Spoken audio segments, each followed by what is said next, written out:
all of us, to a certain degree, suffer from what I call deformation. And deformation is simply the effects of living in an unnatural environment. Children do everything intuitively right. And what you will see always, narrow feet, feet pointing forward, hips behind the ribs, tall posture. When people have issues with their bodies, they usually have some sort of mechanical issue.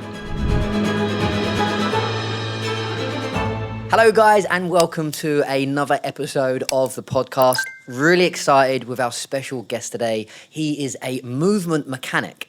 Now when I even say those words, for myself, I'm like, what does it actually mean, a mechanic? So I'm going to get straight into that in a moment. But as always, if you enjoy all of these podcasts and these conversations, we're literally trying to spread the vibration, raise the vibration to help you guys have a positive day, a positive life. So without further ado, let's just get straight into it. Hello, Ivan, the movement mechanic. Mate, what is a movement mechanic? That's my first question. Well, a mechanic, right, usually deals with mechanisms. And I always say that our human body is a vehicle, and that it operates very mechanical. I mean, it's an organic mechanism, but in the end, it's still a mechanical thing. It has mechanical circuits, and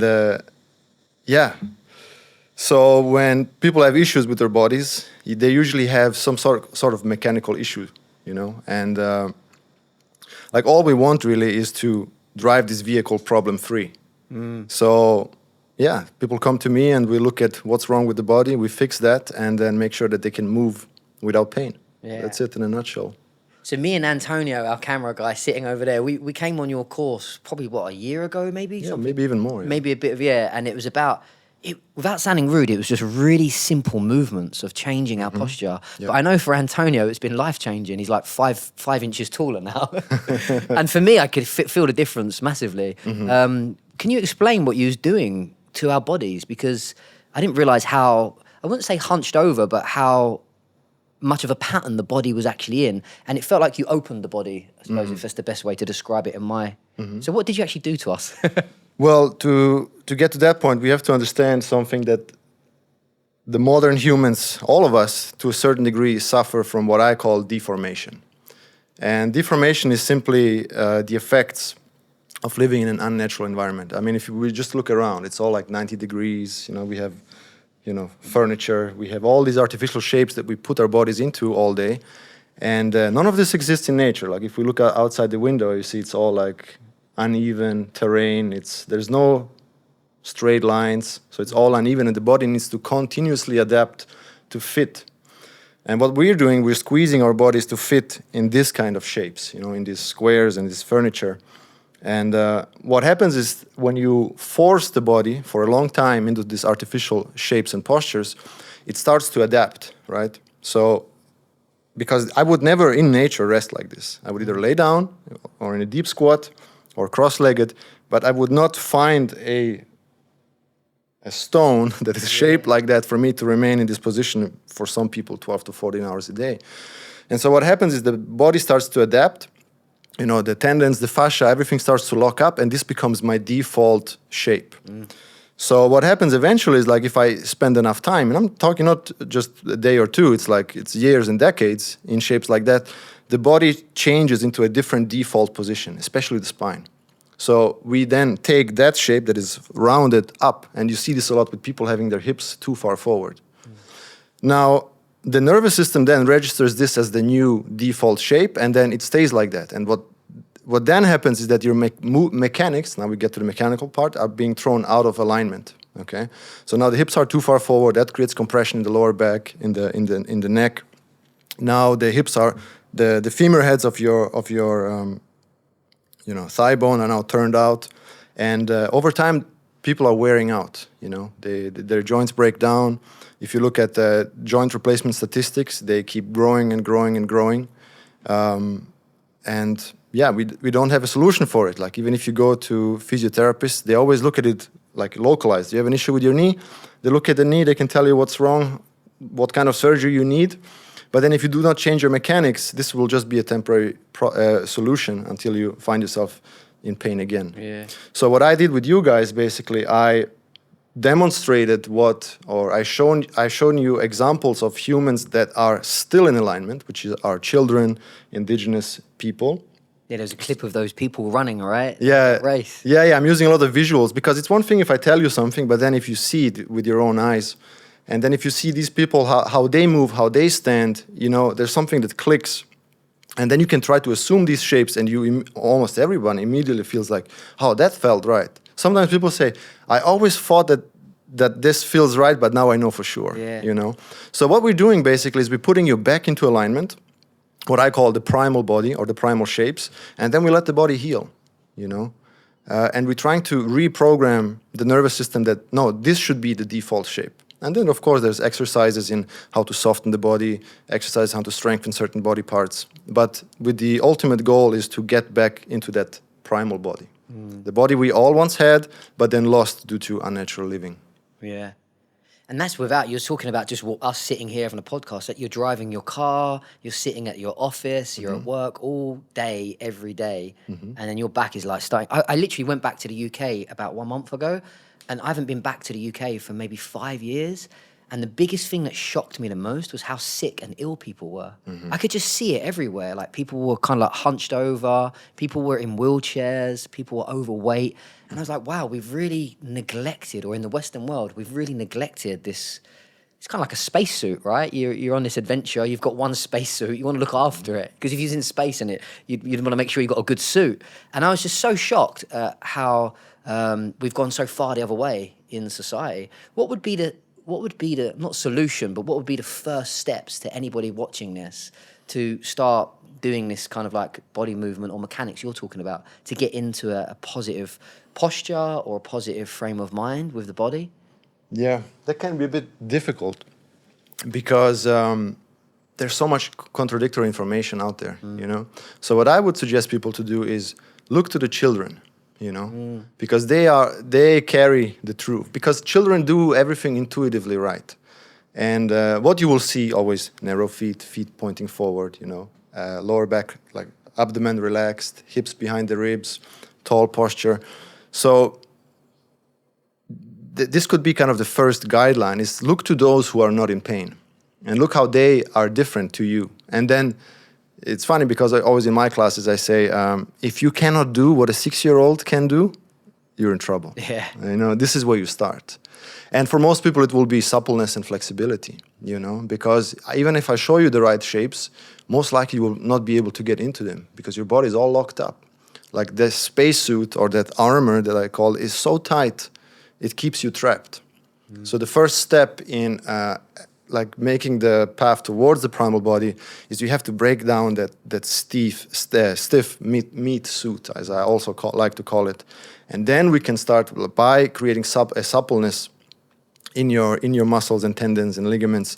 We can then start to remold you back into the right shape. Yeah. But yeah, if you need a guide, like look to the children. It's funny you saying that because I just had a flashback then of when I was doing the program with you. It's like, was it 3 days or a few days, the one that we did? It was 4 meetings. 4 meetings. Or 8 meetings over 4 weeks. Yeah, something like that. And I remember some of the moves looked so simple. They literally looked like a baby was on his back and he was just like wiggling around. And I was like, oh. But when you get down and you try and do it, like I was sweating. I found it pretty challenging. So they look easy, but they're pretty difficult, right? Yeah, it all starts with the basic. Like I like to teach from bottom up. Like I like to show how babies actually develop themselves, and how, because when you remember as a kid, you don't have any strength, you don't have any coordination, you struggle with gravity, like no balance, and you have to earn your right to move. And there's a specific sequence that the body goes through in order to become going from a helpless baby to a free running monkey. There's certain mechanisms that are developed. And if you as an adult practice those, you will see that has quite a healing effect on your body. Now, what you mentioned, that rolling around on the floor, on the spine, these are all pieces that have to be re-stimulated for them to heal and function properly. Yeah. I think what I liked about it as well is to be healthy and fit, you don't have to go to the gym and push like Arnie. You don't have to take loads of protein and because obviously you look really fit and well, but some of the movements that I see you do, I'm like, wow, it looks so simple, and more than anything, it's fun. If I could say anything about the course that we did with you, it was also fun as well. We were moving around. It did feel like, now you're saying it, I felt like a child, just kind of like finding myself again, and it felt so much better than going into gym, even though I love going to the gym and then pushing the weights, you know. So I think for people that are listening, to get fit and healthy and look after this amazing gift, this spacesuit that you've got, or this body, it doesn't have to be going to the gym and pushing loads of weights. I'm sure for me, would you agree with that? Like, Absolutely. I think you hit the nail on the head.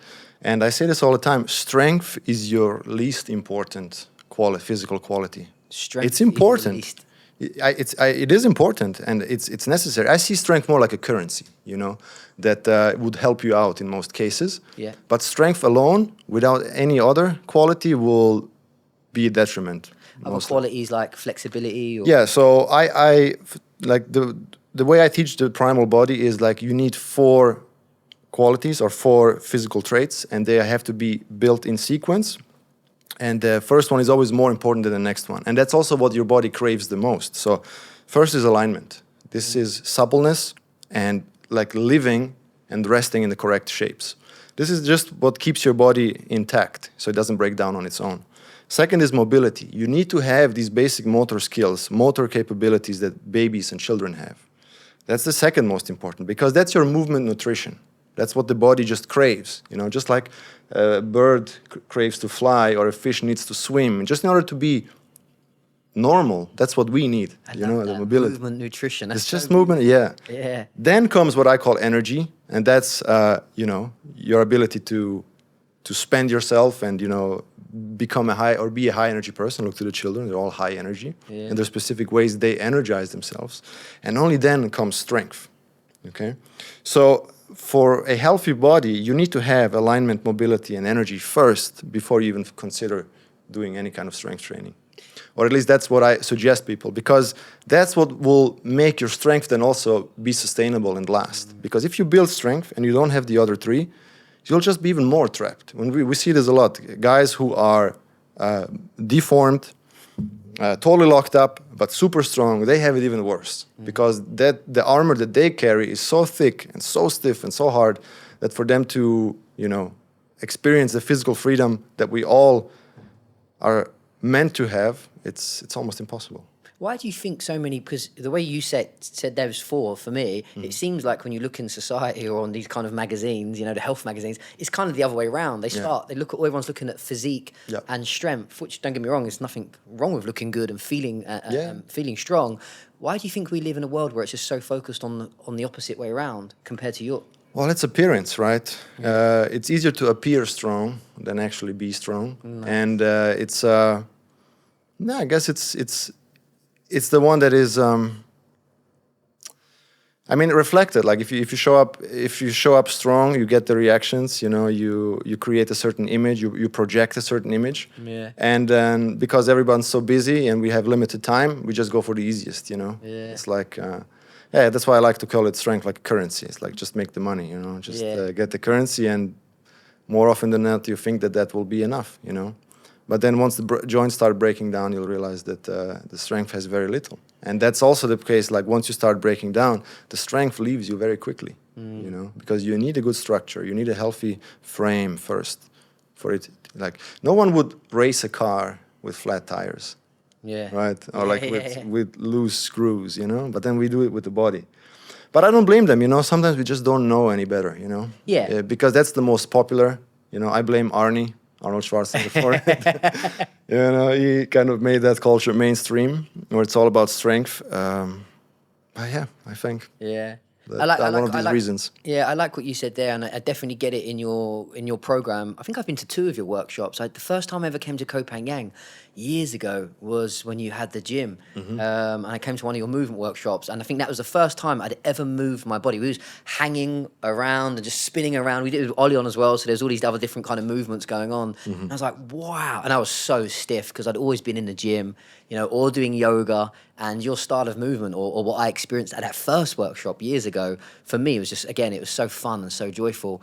But what I'd like to say is, I love what you said there, is it's not about judging anybody, whether they're, you know, not in that position or they're kind of going in the gym. It's just, I think it's a lack of awareness. And you mentioned awareness earlier, because I never had a clue that there was workshops like what you were teaching until I came. And then when I came, I was like, wow, it really made me rethink like going to the gym 5 times a week and just pushing weights. I started to change my mindset around it. So for me, when you say awareness, or when we say awareness, what would the first step of awareness be? Just to check in with yourself and see if you're like stiff or hurting or low energy? Awareness. Let me phrase it different.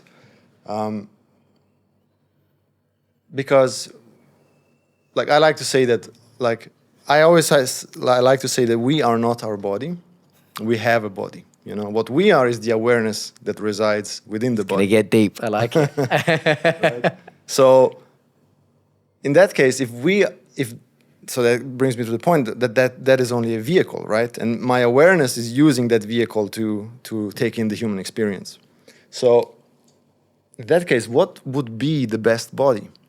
I believe that the best body is the body that never stands in your way.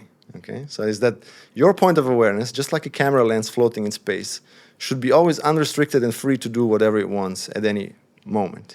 So it's like just playing like a video game. You press forward, it goes forward. You press up, it goes up. You press down, it goes down. And you're not reminded of your own mortality all of the time.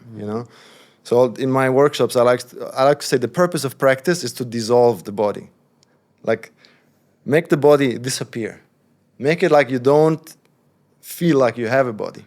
So like, what does that mean? It means like not being in pain. It means not running out of energy. It means not being stopped with your own movement skills. It's like something you cannot do, like hopping over this table, for example, or whatever it is. So yeah, I think that's the point of the awareness. It's like, or point of the practice. Make sure that the awareness within is never handicapped by the body itself. And that's just a way of thinking. And then you will see how you can form a practice. Because not everybody will have the same interests. But I do believe that if everybody worked on dissolving the body, they will have a much better experience. Guys, I know you're enjoying the video, but I've got a quick question for you. Are you okay with that monkey mind being a monkey? We've all got this voice inside the head, or voices filled with self-doubt, criticism, judgment. But most people don't understand how important it is to master that monkey mind. So look, if you've got a monkey mind or a voice that is just busy inside your head and it never seems to shut up, I know exactly how you feel. And thankfully, I found meditation about 20 years ago. And so, I have an amazing opportunity for you. It's the Bodhi Meditation Teacher Training Program. This 10-week program is designed to share with you 8 Bodhi meditations. And the amazing thing about these meditations is that they are scientifically proven to help you reduce stress, reduce anxiety, uplift your mood, boost your energy. In other words, create that kind of lifestyle, that energy and that health and that happiness that most people crave. Over the course of 10 weeks, I'm going to be your meditation coach. And at the end of this course, you're going to become a certified Bodhi meditation teacher. That means that you can coach people one-to-one, you can work from anywhere in the world, build online courses, or even teach meditation at yoga retreats or anywhere you decide. So click that link below and together will open up your heart so that you wake up feeling positive and literally this buzz for life. The link is below. Now you can get back to your video. Have an amazing day.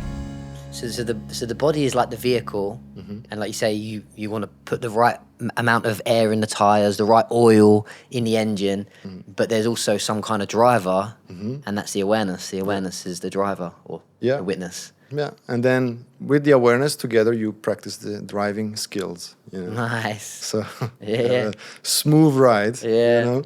Through that plane. I'm thinking of, when you see, I don't really watch it myself if I'm honest, but you probably know of when they do the Formula One racing, they're going around these tracks, and then every now and then they have to pull into that pit stop. Yeah. And then you see the mechanic. these mechanics, and and they've got like 20 seconds and they're like, and they've changed all the tires, they've put a new steering wheel on it, and the driver's just sitting there like that. Then he gets in, then he goes around for like another 20 laps or something. I suppose that's kind of a lovely way of looking at, like, if anyone's watching right now, if your body's tired or exhausted or stiff or aching, like, it's okay. Maybe it's time to take a bit of a pit stop and reevaluate your health or the vehicle that you're driving or you're using, right?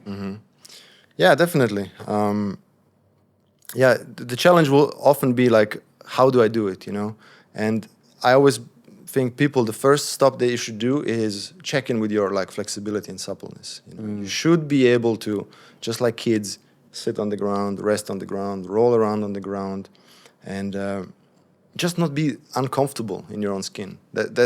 And most people are. Yeah. That's why like things like yoga is already a good step in the right direction. Yeah. Like that's already a good kind of alignment and suppleness practice. And this is where you start. It's funny when we did the course with you, there was one thing that you said to me that kind of conflicted with what I thought I was learning in yoga. And I've got like these duck feet. My feet are like, wah, wah, wah, wah, and you clocked it straight away. And now whenever I drive around on the island, if I ever see you, I quickly get my posture just so I don't get in trouble. But on a serious note, like you helped me bring my feet in like that. And because I was doing yoga, I thought I had to bring in my tailbone and I was trying to get this perfect posture. Like I was trying to be so straight. And I think maybe it's probably a self-conscious thing as well, because I'm kind of got this Beyonce bomb and my chest is like that. But when I did your course, it felt like he was telling me, not going against yoga, but he was telling me the opposite. He was like, bring it in. And you were saying, and I could be wrong, so correct me if I'm wrong, that it's okay to have a bit of a curvature in that spine. Whereas I was always thinking I had to really get rid of that and just be up straight. But it was such an effort and it was always giving me an ache. And since I started doing yours, bringing the feet in, allowing it to be okay, not only did the self-conscious, is that the right thing? You know, when you get a bit self-conscious of something, that kind of disappeared, but the body started to feel good as well. Can you explain why we would have our feet in and have that curve and be okay with that curve, or did I get that wrong? No, that's absolutely correct. So, again, it's like a lot of information out there that contradicts each other. Like one says, if you go to any kind of fitness coach, they will tell you that no, you have to have your abs always engaged and your lower back flat. That's the resting or the posture of the core. But I don't think like that. I like to look to nature, and I like to look to those who are not living in pain and who are free. And if you look at the kids don't do that. Like the kids, imagine the child from age 0 to even age 10 doesn't really have any strength, Like strength is, like we can get around things by just using more strength. But they need to be in proper alignment. And what's going to be the biggest challenge for them is to stand upright, because they have this very heavy head. And to bring that on top of their base and to balance it correctly, loosely, the only way that they can do that, because that's what posture is, right? It's just alignment with gravity, so that the head stays above base. The only way to do it is to maintain that little curve in the lower back. Okay? That also gives you the tallest spine. And then the abdomen is rather relaxed, because that's when the whole spine is decompressed. All discs in the vertebrae have enough space, And anytime you tuck something, you pull the neck back, you tuck your tailbone, you're creating compression. And again, as you said, you're creating effort. So you can never maintain that for too long, But we're designed to be, like living is supposed to be effortless, like just day-to-day life. Of course, there's effortful activities every now and then, but something like posture or standing should be effortless. So all kids do that. If you watch any like third world or indigenous documentary, they all stand the same way. The butt is slightly tilted, it's behind the ribs, and the abdomen is relaxed. Helps you also with your breathing. You're definitely feeling more relaxed. So this is just one of the primal shapes that people need to understand, that's the correct way. And the reason, like people ask me, well, what are the peer-reviewed studies? I'm like, I don't have any. I just look to nature. I just look to those who are not in pain. And I think we all should do that a little bit more. Sorry to butt in, but I was just about to say that I love the way that you think about this. Because I meet so many people, not just in this field of movement and fitness, like spirituality or science. And I was literally talking to somebody the other day, and I was like, well, where did you get that conclusion? Oh, I read it in a study. I'm like, but that's not your own experience. And I'm not dismissing science and other people that have got certificates. I love all that, don't get me wrong. But I would rather learn from my own experience. If it feels good and it's right, it's like, oh, okay. And if it doesn't feel good, then maybe I need to go and read about it. But and so I feel like we're in a world at the moment where we're listening to gurus on YouTube and fitness instructors, reading all these magazines and science, and it's all good, don't get me wrong, but people kind of have stopped listening to themselves, their own intelligence. It's like, what about you? Like, what does your driver and your vehicle tell you, whether it's fitness? So I love how you're explaining this, because you keep saying, always look to nature, because we are nature, right? Yeah. I mean, that's always going to be the best proof, you know, like your direct experience. Because if I have a direct experience of something and then there's a study that contradicts that, I don't believe it. Like, Yeah. I have direct experience, Yeah. you know? So I think, yeah, we should all do that more often. And if I tell you, okay, this is what you learned about posture, but try this, and if this feels better, then isn't that enough? Like, Yeah, isn't yeah. it enough to continue that path? Yeah. And it's the same with the feet. Like you asked me previously, what about the feet, and why do feet have to point forward? You know, that's a consequence of living in that front chain dominant posture, right? Like even now, I know I'm out of alignment, and I know this posture is no good, but the chair is designed this way, and I'm like, okay, I know that later I will have to work a little bit on my suppleness to restore my proper posture. But as you see now, my hips are in front of my shoulders. Yeah. If I do that long enough, the body will clock that that's the default resting shape. And when I stand up, my hips will be more forward than my shoulders. And that doesn't happen over days or months. That happens over years. Now, with hips forward and that posterior tilt, the femur heads turn out. Okay, so then when I stand, it is more comfortable for me to have the feet out. And that's when I start walking with these feet turned out. And now my knees, instead of bending nicely over the kneecap, they go more towards the medial side, and you start wearing out your knees. Like, I had horrible knees all my life until I learned proper alignment, and then it just healed on its own. Like, that's how powerful that stuff is. It's like we really just realign you and watch the body heal itself on its own. You just, with movement, you stimulate the healing process, and it happens. You don't need even any kind of therapy, unless you have something torn, of course. I'm not saying that it will heal completely torn ligaments. But if you have pain for no reason, like meaning there was no accident and you're in pain, you're most likely deformed and you're most likely out of alignment. And by putting you back into alignment, your body can heal, and it heals very quickly. The body is very forgiving. That's a good thing about it, you know. I love that. The body's very forgiving. Yeah, if you start to read it right, it will heal, you know, almost at any age. Because if it's naturally wanting to go in a healthier way, it's not against you, right? It's for you. It's for you. You've got this gift, you know? Exactly. Yeah. So yeah, we just have to stop with these, you know, it's like, I call them like mechanical violations. It's like you're just forcing a joint to do something it's not meant to do. And that's why it hurts. And yeah. And we're talking a lot physically, and obviously I mentioned about appearance and stuff. What about like mentally and emotionally? Have you noticed any changes since you've been doing this? Obviously you've been moving and into sports before all this stuff, you know, but physically, emotionally and mentally, do you think it has benefits? Oh, absolutely. Because if you are always in pain, your experience of this life will be negative, you know. It's like you are constantly reminded of that pain, and you are constantly like stressed about it, you know. And it also holds you back on like really enjoying yourself, you know. I would say the most joyful activity is probably dancing, you know. But then if you have like achy knees and a hurt lower back, sometimes you're not even allowed to express yourself like in joy. It's hard to do. So when you get people out of pain, you know, I think naturally just life improves. You just have more ways to express the joy and more ways for joy to enter and exit.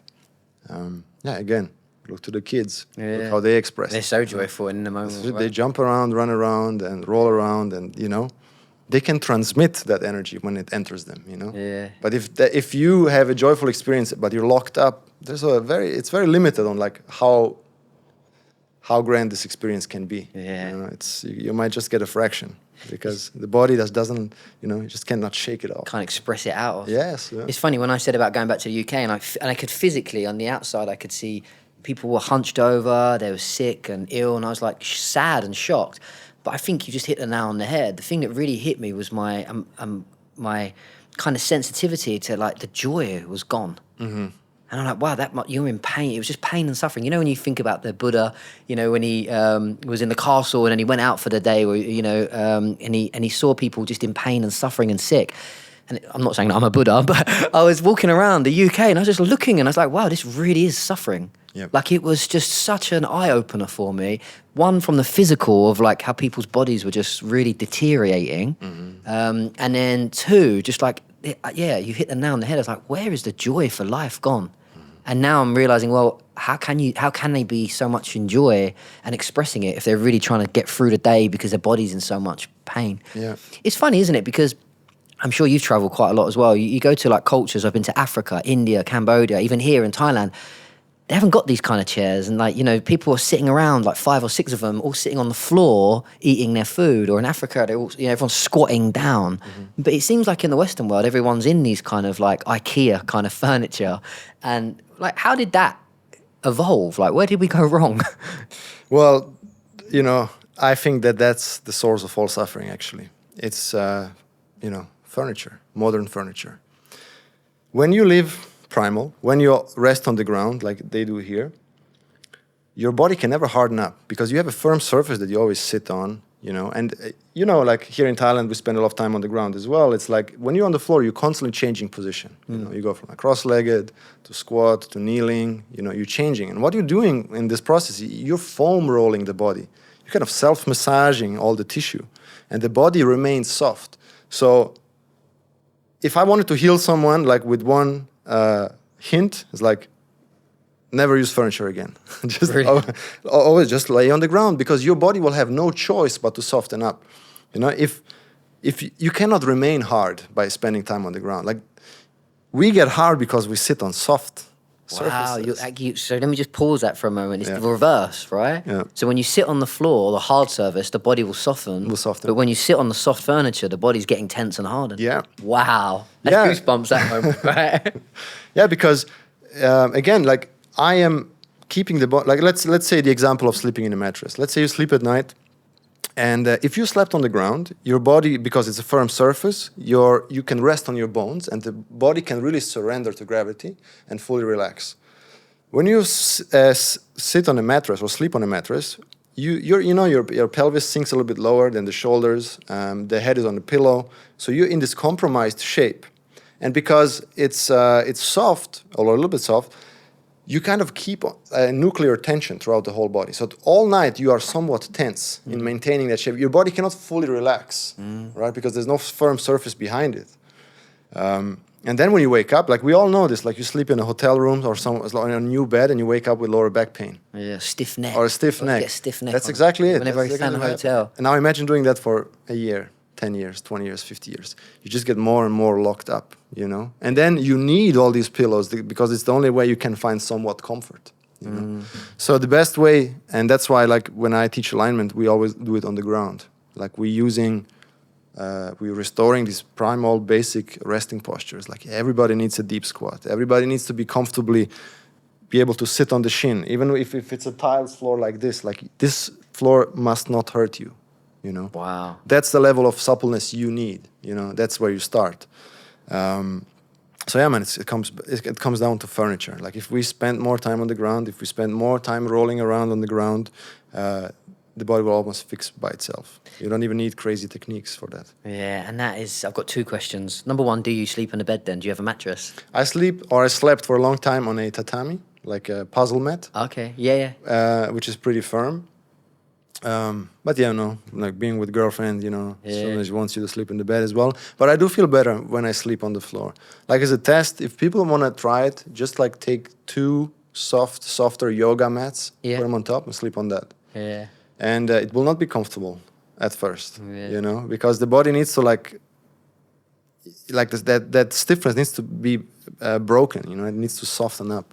But you do it for a while, and you almost cannot go back to the bed. It's funny you saying that. I stayed at a temple when I first came to Thailand many years ago. I went to a temple to give up like drugs and alcohol, and I went there 15 years, I think it was. And during the daytime, we're taking all this potion, so it's horrific. You're drinking like these plant medicine stuff. It's not like ayahuasca. You don't trip out or anything, but you just take this medicine, and then you're just sick. So you're just being sick all day, well, for about an hour, 2 hours, but it felt like forever. And then they throw you in these saunas and you're sweating everything out. And then, like, to top it off, you go to your room and you're literally on this like little mattress with like this mosquito net with holes in it. And for me, like, I remember the first day being there, it was like hell. You know, I've come from like living in a beautiful bedroom, you know, had a great life, you know, in the UK. Obviously, I was taking drugs and drinking, so I was suffering. But all those little comforts were just stripped away from me. And then I remember the first night, and I was like, what am I doing here? After a few days, I was like, I don't want to leave. Like even laying on this little bed with this little mosquito net and the whole day, but it was so raw. And all I can think of it was concrete. Everything was concrete. Everything was hard. But literally after a few days, you're so right. I felt so soft inside, and I didn't want to leave the temple. Like I generally thought about staying as a monk. I was like, wow, this is the life that I want to stay on. And then you come back and you forget about those things, and you come back, and now even thinking about my neck in the hotel, I'm like, wow, isn't it funny that in one way we've got all these comforts in society, or mainly the Western world, but actually, long term, they're actually making us suffer physically, mentally, emotionally, even spiritually.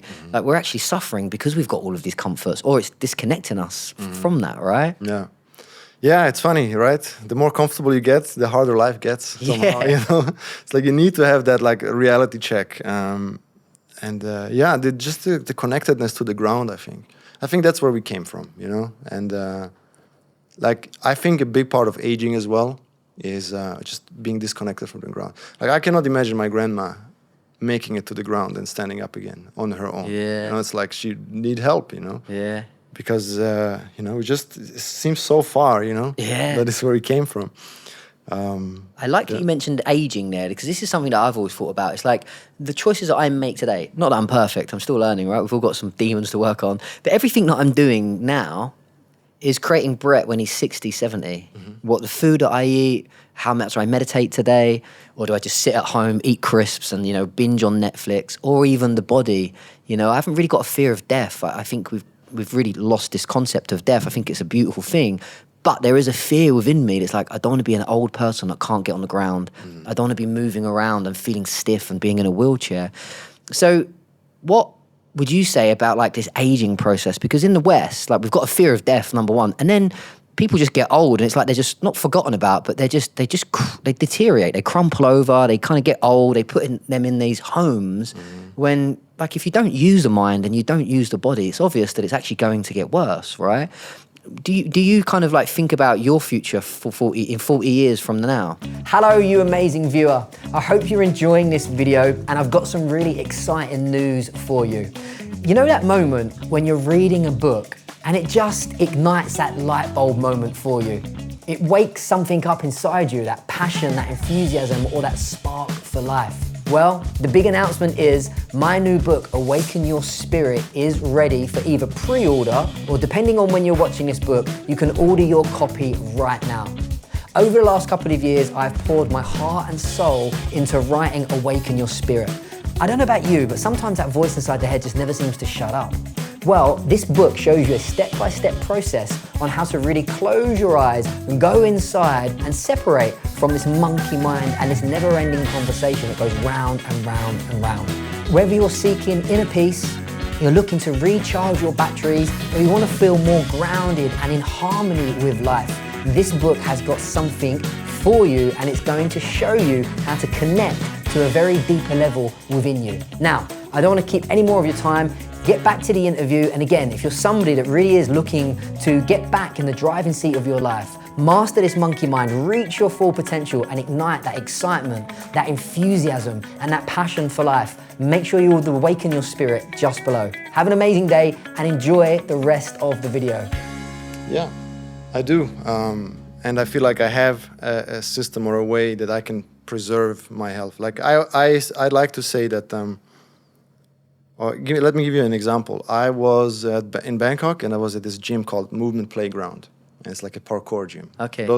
For those who don't know parkour is just basically the art of movement to any kind of terrain. You should be able to like jump, land, climb.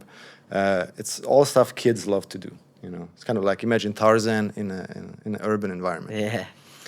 And then there was this guy, he was 60 years old. It's on my Instagram, you can see it. 60 years old. He could do anything the young kids could do. Wow. He could jump, he could roll, he could jump onto a rail and balance and do all of these things. And it made me really realize that if you just never stop using your body, it will be there. It will be reliable. Like the reason why we lose the body is because we stop using it, And we think we're growing old. Like we grow old because we stop using it.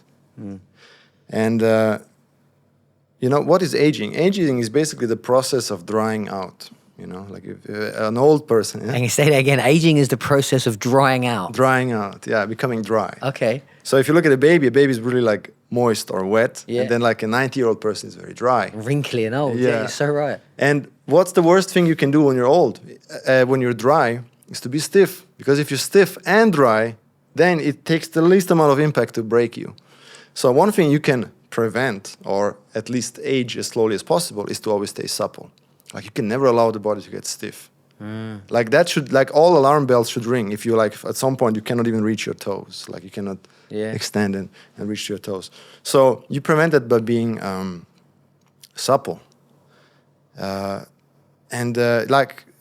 To come back to your question, like how do I preparing for old age? Like I know that if I maintain my suppleness and my mobility, my body will continue. You know, I think the best death to look forward to is to just be moving and running and climbing around, and then just having the heart stop one day. You know, but not spending the last 15 years vegetating in a mobility tools, you know, wheelchair or hospital bed, and then departing like this. You know, I want to be the guy when they said, "Oh, I saw him just like running around yesterday, and now he's passed away." You know, like it's possible. I can see us going to your funeral instead of when the coffins are flat like that. You're like either doing a handstand or some kind of primal movement. The coffin will be like that. Be like, oh, that's Ivan. Everyone else is flat down. It's like no. I should put me like roll me up in a squat. On a hard floor.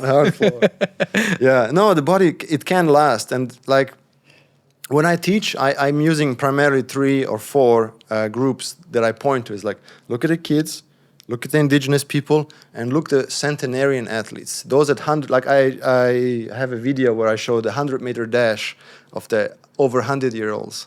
100 meters dash of over 100-year-olds? Yeah, and the fastest man has like 22 seconds. Wow. I mean, that's half the speed of Usain Bolt. Well, that's not bad still though, right? Still, I don't think I could do 22 seconds. He's sprinting, you know? And as you see the same thing, long, tall spine, pelvis behind the ribs, straight feet, like everything is in alignment. So there's a way. There's a way to preserve the body and to make it last. Performance will maybe decline a little bit, but aging does not have to be a horrible experience, and the last mile of life does not have to be like painful and totally immobile and totally sick. I've seen enough examples to know that there's a better way. I love that. I think it's mindset as well. I've got a friend called Mark who's about 50 something, and he says aging doesn't have to be suffering. He said we should be enjoying it as we get older. He said I've got more wisdom, I've got more knowledge, I've got more awareness, and so he's actually moving and he's doing all these things. And for me, that was such a reframe. I heard him say that a long time ago. I was like, well, yeah, aging. We kind of feel like when you get old, you sort of give up and you get old. Or the Western world have created this old people and old people's homes.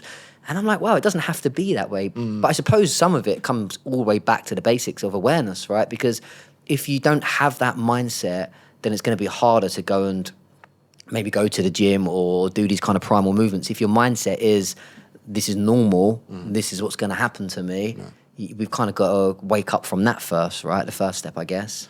Yeah, and sometimes the tools lack, because sometimes you feel like, okay, if I cannot do any sport or I cannot do something like significant, then what's the point? What else should I do? Yeah. But that's where I think like podcasts like these and work like ours is so important. Yeah. We have to give the information out there that look, suppleness first, mobility next. That's the hierarchy of importance for your health. Because the worst thing you can do is you lose your mobility. Yeah. Like the second you need crutches, wheelchairs, artificial joints, then like aging accelerates. Like once you lose your mobility, you age much faster.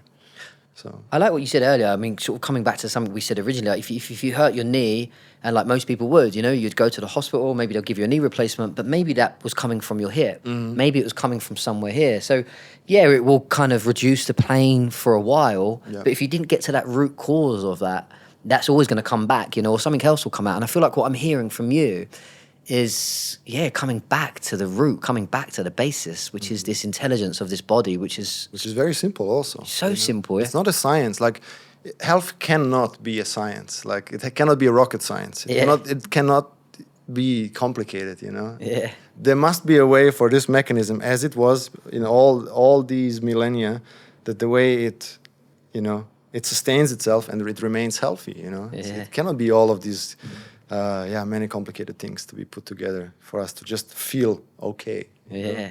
It's such a gift, right? The body. It fascinates me. Yeah, I had a passion for the body since I can remember. I was going to ask you that. We've got a little while left, like another 10 minutes or something. I was just going to ask you, what made you become so passionate becoming the movement mechanic guy? Well, very physical child, always like super high energy, always running around, playing around, like always very like bright imagination also. And then got into swimming at a very young age, and then pursued that competitively for 16 years, something like that. And then when I stopped, I needed some kind of replacement because I was so used to spending my energy all day, and if I didn't spend, I would implode. It would just go within. So then started cross train all kinds of different disciplines, and that's when there was this guy Ido Portal who came along in the early 2010s, and he came with this concept of, we're not designed to be specialists. The human body is a generalist machine, and the greatest joy or the greatest freedom comes from being very capable across many disciplines. And that changed my mind. I really fell in love with this philosophy, and then I pursued that path for a long time. So yeah, just an obsession on the body and how to actually get max freedom in it, because I had also lots of injuries. I had a lot of pain, so I was always forced to look for better and better solutions on how to achieve all of that, and also with the desire of achieving all these skills that I was after. So, yeah. Nice. I don't know if that answers it. Yeah.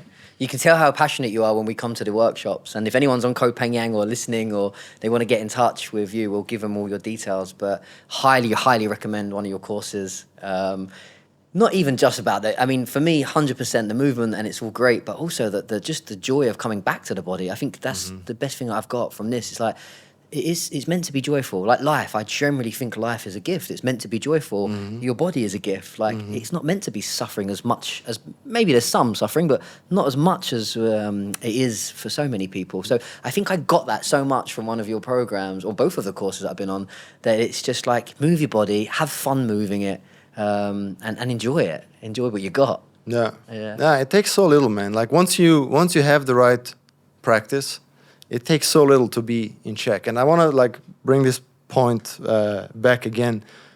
A good body is a problem-free body. You sometimes think you need all this crazy strength and explosive energy and all of these skills. You really don't. If you have a body that doesn't cause you any problem, that's the best body you can have. Really is. It's so simple. It's right? so when simple. you say that, I'm like, wow. Yeah. I think Antonio was a great testimonial for your course, because when he was just doing a checkup and you gave him a couple of movements, right? You literally moved. He changed forever. He changed. Now I see him. He's like, boink. Yeah. So get on one of your courses, man. Yeah. Well, with Antonio, it was he was out of alignment and he felt it. He felt something's wrong. Yeah. And then when I gave him the right pointers and he applied them, he just intuitively clocked it. That's how it's supposed to be, And he was reprogrammed since. He's standing behind a camera now, about 20 foot tall, going with straight feet and perfect posture. All the postures behind it. All right, so if you have a message for somebody that's watching this, maybe they're not into movement, maybe they are a bit unhealthy and the body is stiff and hurting at the moment, what would you say? What would be your message to the world or your message to them?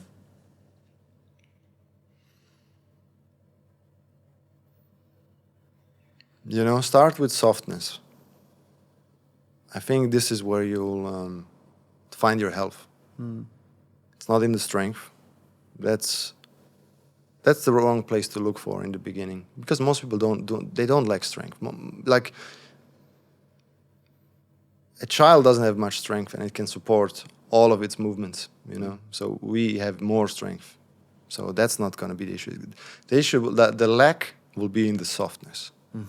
Your body is not soft enough. This is where you should begin, And that will kind of then open the gates towards more movement and also give you more desire for moving more. Yeah. How would somebody get soft? Message. Would it be It's with floor practices. Yeah. You know, it's like the suppleness training that I suggest. Nice. Like anything that you think would make you more supple. And when I say supple, it's like your tissue needs to be soft. Like even if you're a muscular guy and you have you have a lot of strength, you cannot be rigid. You know, having like a tight body, that's what hurts you most. So if you touch like a cat or a dog or like young children, they're all like soft. Yeah. You know? That's the state you want to be in. You know, this is where you start. I think this is where the journey begins for most people. Nice. Yeah, I love that. Which is kind of the opposite where most people are looking at, right? Because the general recommendation is like, oh, you like strength in this, strength in that. You know, it's like whenever you go to, let's say you have a bad posture, they will say, well, you're tight here and weak here. You know. And it's like, no, you're just tight. You're actually just tight and misaligned, you know? So, yeah. It's like everything, right? If the body's soft, then the intelligence can come through it. It's the same with your mind. If your mind is relaxed, you know, sometimes you've got a problem and you're overthinking it and you're trying to find the answer. But the best thing to do is probably go and sit by a tree for 10 minutes, do a little bit of breathing, and the mind relaxes, and then the right answer will come, or you'll just let it go. Yeah. I think that's why, again, I really love your approach to things. To me, it's all connected. The nature, the meditation, the food, the yoga, the softness in the body. It's all coming back to that, just kind of like a surrendering, a relaxing to allow this intelligence to move through us, which is doing a pretty good job, right? If it's created the whole universe and all of these bodies that we call humans, you know, but somehow we've kind of thought we're smarter and we get caught up and maybe neglect it or even abuse it. So it's coming back to that is what I love about you and your message. Yeah. Well, that's what I get anyway from it. Yeah. Yeah. Yeah, because a soft body is a moldable body. Yeah. It's like a soft body, you can turn it to what you want, but the rigid body is like, it's just like a rigid mind, you know. Yeah. It cannot accept new ideas, or it cannot bend, you know. Like if you're not bendable, you break. Yeah. I think mentally and physically. That's why little kids never get hurt. Like you see them on the playground, like dropping 2 stories, a little bit of crying, and then they carry on back to playing. You know? Yeah. But if you're stiff, you know, that could be it. You know, you could, Yeah, but just be the last thing you said. I didn't pick it up. You said something like. It was so visual for me. It's like when an old person, what was it? When they're dry and something. When they age, it's the process of drying out. Yeah, yeah. And it's like, and it made me really think then. It's like, well, when they fall over, like when you hear old people fall over at home, straight away they'll break a hip. Straight away they'll break a bone. And that can be like a mortal injury a lot of times. And people over 60, I think if they break a hip, they're usually dead within 5 years after that. Yeah. And that's because they're dry. They're so dried out. They're so dry and so stiff. So stiff. Yeah. It takes so little for them to break. Yeah. And you look at that guy that's at the parkour gym in Bangkok at 60. Yeah. He's spinning around, jumping around. Yeah. I'm sure if he fell over, he ain't gonna break anything. No, he's not gonna break. He might even get injured, but he's not gonna like. It won't be a detrimental injury. Fascinating, Ivan. Man, I again, like we get like an hour on these things. I feel like we could just keep on going. Yeah. I'd like to speak. Go on forever. Yeah. I'd like to speak to you more about like. The mindset and stuff like that. So maybe we'll bring you back on if that's all right, and we'll talk again. If anybody wants to come to one of your movement workshops or find you on Instagram, do you have any details you want to share with us? Yeah, so you can find me on Instagram. It's at momentum_move. That's my Instagram handle.